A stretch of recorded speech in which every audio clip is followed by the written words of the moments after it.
की देवी कहा जाए तो कोई अतिशयोक्ति नहीं है। साक्षात कलिकाल की देवी सुश्री अनुष्का पाठक जी, आप मेरे इस छोटी सी पंडाल में पधारी, छोटे से मंच पर पधारी, बहुत बहुत स्वागत है आपका।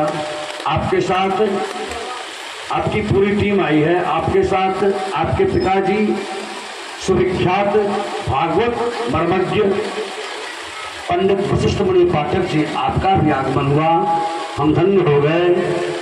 स्वागत है, बहुत बहुत वंदन है, अभिनंदन है। और मेरे पूरे परिवार की तरफ से इस देवी अनुष्का जी का अर्चन वंदन पूजन स्वयं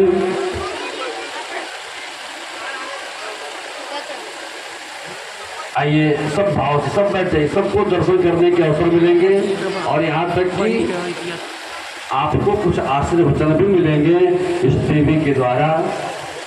आप सब से बैठे।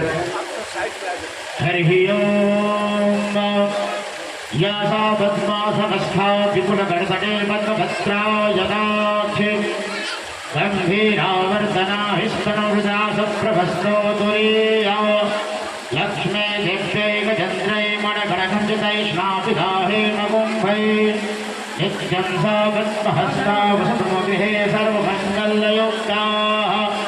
ॐ हिरण्यवर्णां हरणीं सुवर्णरजतस्रजां चन्द्रां हिरण्मयीं लक्ष्मीं जातवेदो मयावह तामयावह जातवेदो लक्ष्मीं मनभगावने यस्यां हृदयं विन्देयमगाभस्वं पुरुषानः अस्य भुर्वां रथमध्यां हस्तिनादप्रमोदने श्रियं देवी मुभवे श्रीमां देवी दुष्यतां तां सोऽस्मितां हृणप्राकारामात्रां जहन्ते तृप्तां धर्मजन्ते पद्मे सितां पद्मवर्णां तामिहो बहवे श्रियां चन्द्रां प्रभासां यथजाज्वलन्तीं ह्रियं लोके देवदुष्टामुदारां तां पद्मनेमिं शरणं प्रपद्ये अलक्ष्मीर्वेण सदां तां प्रणौमि।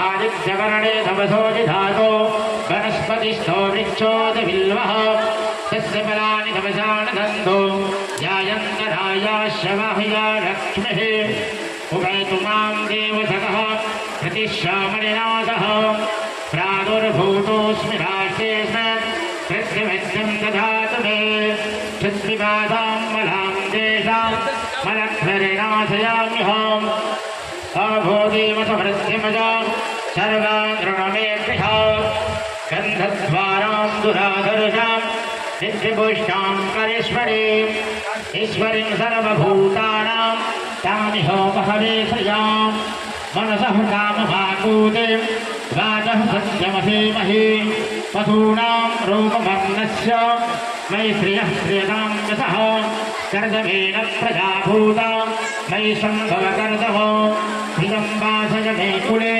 मातरं बद्धमालिने आपासुजन्तु शिक्षाये चिक्लितवथ मे गृहे नित्यदेवी मातरो धियं वासय मे कुले आर्द्रां पुष्करणीं पुष्टिं पिङ्गलां पद्ममालिनीं चन्द्रां हिरणमयीं लक्ष्मीं जातभीतो मयामः आर्द्रां यः करणीं यष्टिं सुवर्णां हेममालिनीं सूर्यां हिरणमयीं लक्ष्मीं जातभीतो मयामः। आदरणीय नित्य वंदनीय श्री वशिष्ठ पाठक जी, आपसे भी अनुरोध है, आप ही इस मेरे छोटे से मंच की तरफ आवे, थोड़ा आशीर्वाद प्रदान करें हमें भी।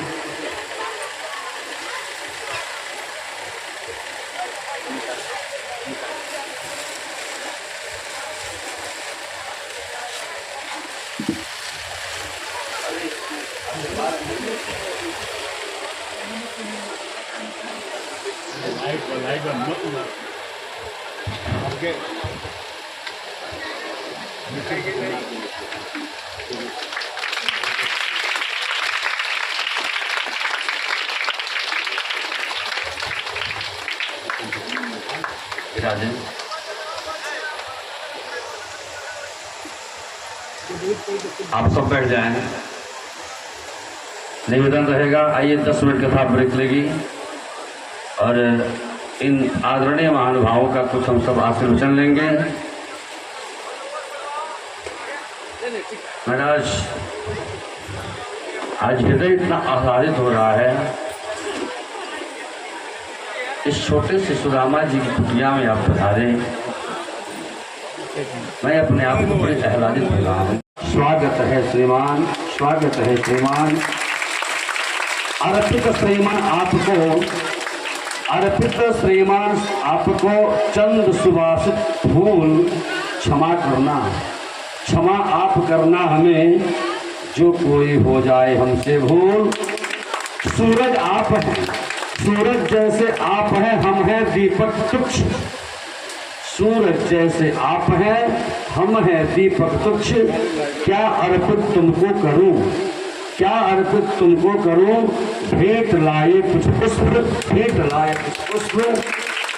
स्वागत है, अभिनंदन है, वंदन है, बार बार प्रणाम है। और ज़्यादा समय न लेते हुए मेरे पिताश्री जिन्होंने मुझे यहाँ तक पहुँचने का पूरा प्रयास किया, आप पिताजी से निवेदन रहेगा, आप इन दोनों विभूतियों के प्रति अपने सादर पुष्प अर्पित करें। आदरणीय पिताजी, मात्र 2 शब्द। जय श्री सीताराम, जय श्री हनुमान जी महाराज।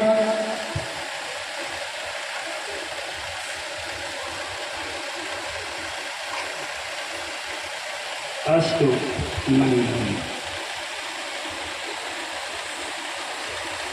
वसुदेव घरे जनमी प्रकटी, वसुदेव घरे जनमी प्रकटी। उन्हीं हम सिर झुकावत है, उर में ममता बहती जिलकी। नहीं हम हिय बैठावत है, मन में मनुहार बसी जिलकी। उन्हीं हम ध्यान लगावत है, मैया महिषासुर मर्दिन की। छिन छिन जयकार मनावत है। श्री मैया की, श्री मैया की जय। आज हम सब लोगों के बीच में मैं किस शर्तों से संबोधन करूं, मेरे पास वो शब्द नहीं मिल रहे हैं। मैं आपको सरस्वती कहूँ, मैं आपको लक्ष्मी कहूँ, मैं आपको दुर्गा कहूँ या सर्वेश्वरी कहूँ, किस संबोधन से मैं कहूँ मुझे कम लग रहा है। यह हमारा भारतवर्ष अवतार भूमि है। उस अवतार भूमि में आप कभी राम के साथ सीता का अवतार हुआ, कृष्ण के लीला के सहयोग में राधिका का अवतार हुआ। ऐसे समय समय पर अवतार हुआ करता है। मैं तो यही मानता हूँ कि आज इस धरा भूमि के इन पाप अत्याचारों को उन्मूलन करने के लिए आप जो है उसी कड़ी में आप बड़ी आदि शक्ति के रूप में अवतार लिया है। यह हमारा भारत भूमि धन्य हुआ और उस भारत भूमि में रहने वाला वो माता पिता जिनकी गोद को आपने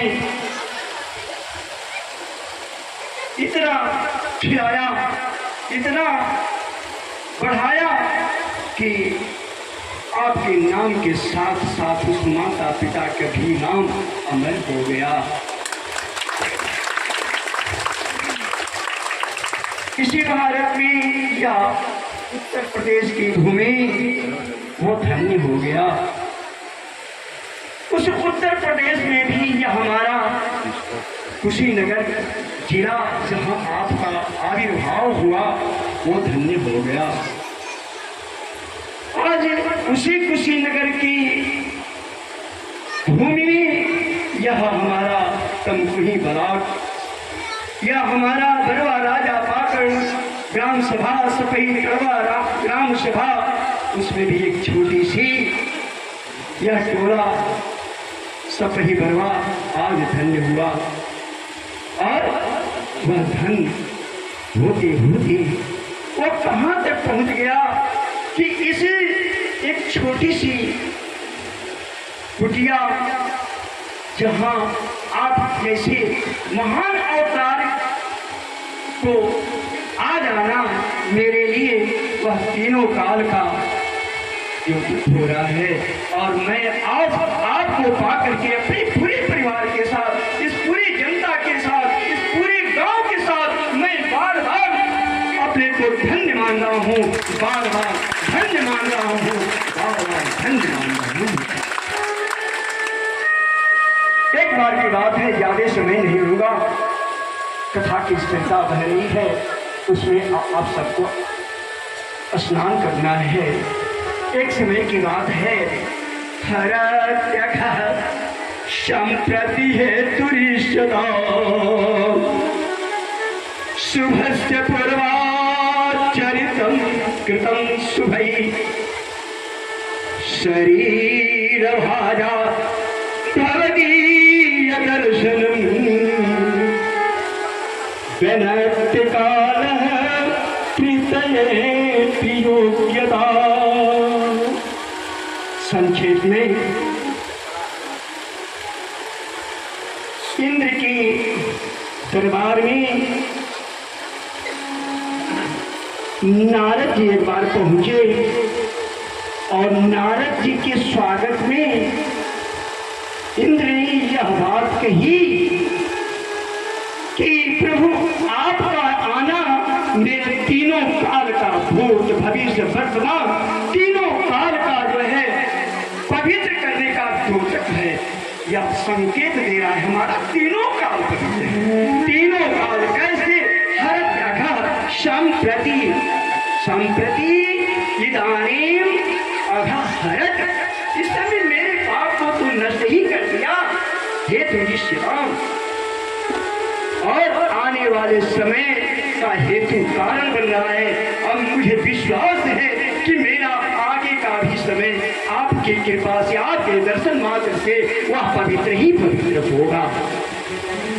आज जो आपका यह पवित्र जो दर्शन हो रहा है वह यह भी सूचित कर रहा है कि कोई ऐसा मेरे पास अक्षय पुण्य होगा, कोई ऐसा मैंने पूर्व जन्म में कुछ सुकृत किया होगा जो आज आपका दर्शन पाया। इस तरह से मेरा तीनों काल ही आपने पवित्र सूचित कर दिया और मैं इस इतने ही शब्दों के साथ मैं अपने को विराम लेता हूँ और आपको प्रणाम करता हूँ। बोले दुर्गा माता की, लक्ष्मी माता की, सरस्वती माता की। ओम शांति।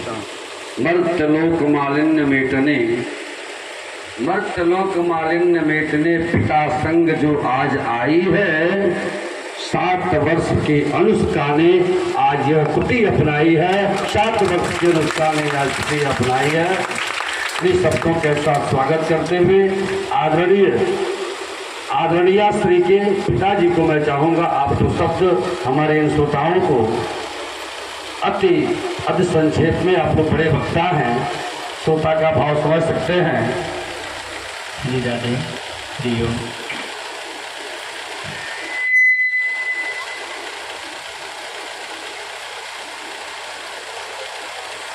त्वमेव माता च पिता त्वमेव,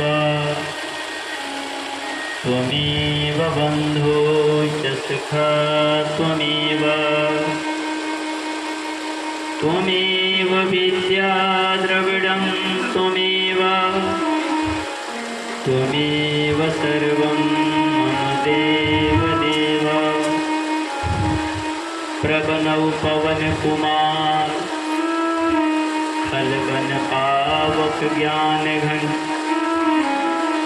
जासु हृदय आगार बसहि राम सरचान। हनुमान जी महाराज की, भागवत भगवान की, श्री वेद व्यास जी भगवान की, श्री सुखदेव महाराज की। सर्वप्रथम इस व्यास मंच को मैं बारंबार प्रणाम करता हूँ, क्योंकि जिस व्यास मंच पर बैठने के बाद हम सभी एक हैं, कोई इसमें बड़ा छोटा नहीं होता। क्योंकि जब हम कथा करने कहीं जाते हैं और जब मंच से उतरते हैं तो हम सबको पहले प्रणाम करते हैं, क्योंकि हम लोगों के भगवान आप लोग हैं। सबके हृदय में सिया राम मैं सब जग जानी, करहु प्रणाम जोर जोर पानी। भागवत जी में अष्टांग योग बताया गया है, यम नियम आसन प्राणायाम प्रत्याहार ध्यान धारणा और समाधि। तो समाधि का मतलब यही होता है सज्जनों, नेत्र बंद करना ही समाधि नहीं होता। जो हर प्राणी में हर जीव में परमात्मा को देखे उसी को समाधि कहते हैं। इसलिए ये व्यास मंच पे बैठने के बाद कोई हो विष्णु स्वरूप में सभी लोग देखते हैं, इसलिए सर्वप्रथम इस व्यास मंच को मैं प्रणाम करता हूँ। और इससे विराजमान आप लोग वास्तव में धन्य हैं, क्योंकि कोई काम किया जाता है उसके लायक बनना पड़ता है। और वास्तव में जैसा वक्ता शुद्ध होना चाहिए वैसे हमारे भैया हैं, इसमें कोई संदेह नहीं है। इसलिए इनको मैं बारंबार कोट कोट प्रणाम करता हूँ। हम ज़्यादा नहीं बोलेंगे, क्योंकि भागवत जी की कथा बीच में रोक करके कुछ बोलना ये अच्छी बात नहीं है। लेकिन इतना हम जरूर कहेंगे, आप सभी ध्यान से श्रवण करिएगा, थोड़ा आगे हो जाते हैं, क्योंकि यहाँ मातृशक्ति सब आप सभी को भी, यहाँ आए हुए भाई बंधु, बहनें, माताएं, पिता तुल्य बुजुर्गगण, उन सबको प्रणाम करते हैं। जीवन में श्रद्धा का होना और विश्वास का होना नितांत जरूरी है। नहीं तो केवल कथा श्रवण करने से क्या होगा। राजा दशरथ की मृत्यु हुई थी, वहां शोक सभा लगा था। भक्ति करना है सज्जनों, तो लोग कहते हैं कि राम राम सब कोई कहे, दशरथ अस कहे न कोई। तो कैसे कहना है? शोक सभा लगा, वशिष्ठ जी कहे, भरत तुम्हारे आंखों में आंसू ये शोभा नहीं दे रहे हैं, ये शोभा नहीं देता, क्योंकि राजा दशरथ के लिए शोक सभा जो लगा है, मुझे लगता है कि ये बहुत उचित नहीं है। भरत जी ने कहा, क्या कह रहे हैं गुरुदेवा? हाँ भरत, जो शोचनीय होता है उसके लिए शोक सभा लगता है। वो ब्राह्मण शोचनीय होता है जो ब्राह्मण कुल में होने के बाद भी वेद का अध्ययन नहीं करता, गायत्री नहीं करता। वो क्षत्रिय शोचनीय होता है जो क्षत्रिय कुल में पैदा होने के बाद भी अपने राष्ट्र का रक्षा सुरक्षा का प्रतिज्ञा नहीं करता, संकल्प नहीं करता। ऐसा क्षत्रिय शोचनीय होता है। ऐसा वैश्य शोचनीय होता है जिसको लक्ष्मी पुत्र कहा गया है। वो वैश्य होने के बाद कथा नहीं करवाता, यज्ञ नहीं करवाता, दान नहीं देता, उदार नहीं रहता, वो शोचनीय है। वो शूद्र शोचनीय है जो शास्त्रों के हिसाब से सेवा का अवसर प्राप्त होने के बाद भी छोड़ देता है, गंवा देता है। ये सब शोचनीय होते हैं, लेकिन शोचनीय नहीं दशरथ राऊ। ये दशरथ जी शोचनीय नहीं है। क्यों? जियत मरत दशरथ फल पाओ। जब भगवान श्री राम दशरथ जी के पास आए, कैकेयी माता के वचनों को जब उन्होंने सुना तो बन चले गए माँ जानकी के साथ में लक्ष्मण को लेकर के। राजा दशरथ जी ने कहा, सुमंत्र इधर आओ। धीरे से कहा कान में कि ध्यान रखना, जा रहे हो लेकिन बहुत बड़ा दायित्व तुम्हें मैं दे रहा हूँ। राम को जंगल घुमा करके फिर वापस लाना। बोले ठीक है बेटा, कोशिश करूँगा। मुझे मालूम है यदि राम ना आवे, क्योंकि ये मर्यादा पुरुषोत्तम है, ये वापस नहीं आएगा, तो जानकी को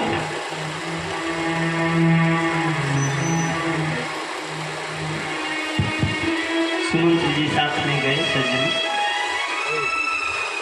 लेकिन जब वहाँ की स्थिति इन्होंने देखा कि ये वापस नहीं आएंगे, ध्यान से सुनिएगा 1 मिनट। वहाँ से जब वापस आए और लौटा के ना ला पाए, और जब दशरथ जी के पास आए, महाराज दशरथ जी सर्वप्रथम यही पूछ रहे हैं, सुमंत राम आए? नहीं महाराज, मैं नहीं ला और जानकी को भी नहीं ला सकता, क्योंकि प्रसन्न रहती हैं जहाँ राम है, मैं किसी को नहीं ला सकता। दशरथ जी ने कहा कि राम मेरे बारे में कुछ कह रहा था रास्ते में। बोले नहीं राजन, एक बार भी नहीं कहे कि मेरा कसूर क्या था कि मेरे पिताजी मुझे वन में भेज दिए।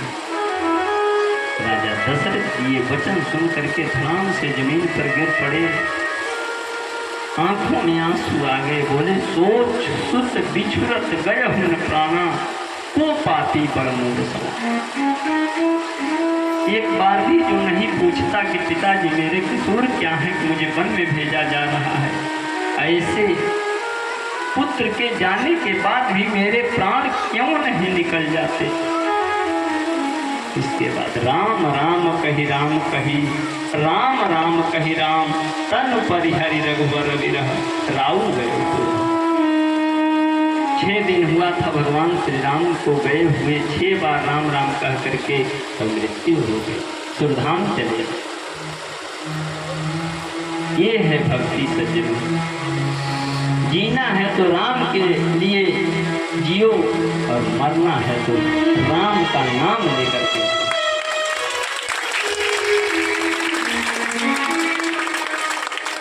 ये कभी नहीं जीवन में करना कि कहीं हम थोड़ा दान दें तो मेरा नाम हो जाए, नहीं। माला जपे तो दिखा के जपे, ऐसा नहीं होना चाहिए। क्योंकि जो पुराण की कथा आप लोग सुन रहे हैं, पूरी भागवत सुन लेंगे, उसका नाम नहीं कदाचित सुनेंगे जिसका नाम मैं बताने जा रहा हूँ। इसमें एक है वो पात्र, उसका नाम है दारू। दारू का नाम आप लोग बहुत कथा सुनते होंगे, लेकिन शायद बहुत कम लोग यहाँ होंगे जो सुने हैं।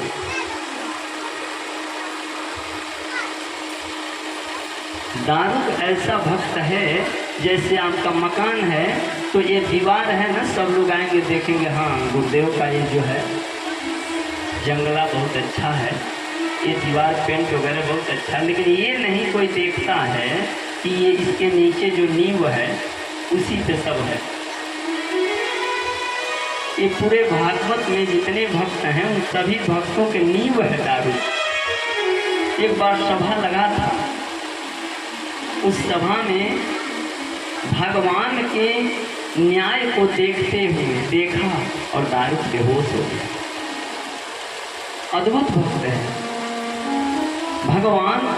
4 हाथ बनाकर 4 हाथ बन गया प्रभु का, और 2 हाथ से दारू को उठाए और 1 हाथ से उसके सिर पर सहलाने लगे और 1 हाथ से पंखा करने लगे। ये सुख है भक्त का।